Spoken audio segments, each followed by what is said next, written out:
Roadways are probably our top priority. Anytime we get together and we start talking about what our priorities are, roadways. So probably roads is our biggest challenge right now. Transportation, it is a major thing, and getting ahead of it is a major, challenge. The fact that people spend way too much time trying to get from point A to point B is an area of contention with a lot of people. And so if we can fund better, improved, wider roadways, and a lot of times that's going to be in conjunction and unison with GDOT. So in order to get the state to step up on some of these projects, they want to have a partner. They usually look for about 20% or so for partnership in these projects to jumpstart them in those areas. It's hard for us to come up with that money unless we have a source to build them faster. Now, we can do it at a steady pace we have been doing, but our public seems to want them a lot faster, and I don't blame them. I can see the traffic as much as they can. T-Splosh. Yes, it's an extra penny sales tax. Yes, nobody wants more taxes. I get it. I don't want them either. But if you want to jumpstart these roads, it's that thing you have to talk about. We see people come through Forsyth County on our roadways every single day. And so that's the only mechanism we have in place to be able to capture tax dollars from those people.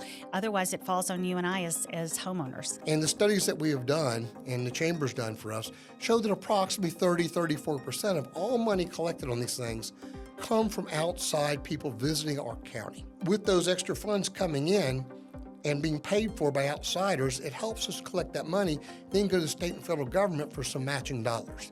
And if we can get them to match our dollars and we get that 30 to 34% from outsiders, it makes it a lot easier to come up with billions of dollars to get our roads under control in about 10 to 15 years. Other than transportation, which is always the key investment that I think that we need to make, I think it's not just making investments, but it is keeping an eye on the investments that we're already making. So making sure that we're, not to use a cliche, but right-sizing our solutions for the county, what the county's goals are. Because one of the things that I've noticed, especially, I was on the finance committee for the first time last year, and I'm also on the finance committee this year. So one of the things that I saw and really became apparent to me is that you start putting solutions in place and they start kind of straying away from what you might have originally intended.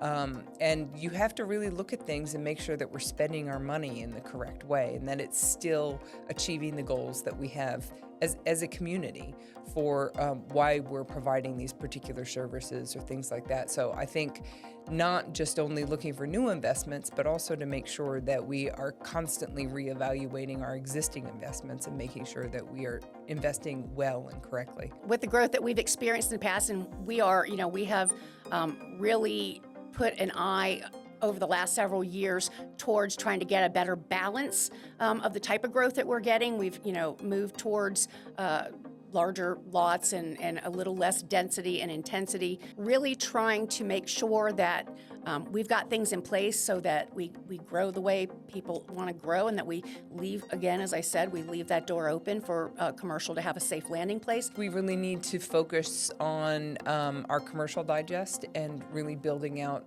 more commercial. That is what's going to help keep our property taxes from exploding. When you've got commercial sharing that burden with residents, it really does have a very big impact. And so, trying to make that transformation from a bedroom community into a, more fully formed and self-sufficient community that provides employment opportunities for folks who live here, that provides, recreation and, things to do. That it's a little tired expression now, but the whole live, work, play aspect. We've had live in droves. We're working on that play and that economic opportunity for people to bring their businesses here and to be employed here.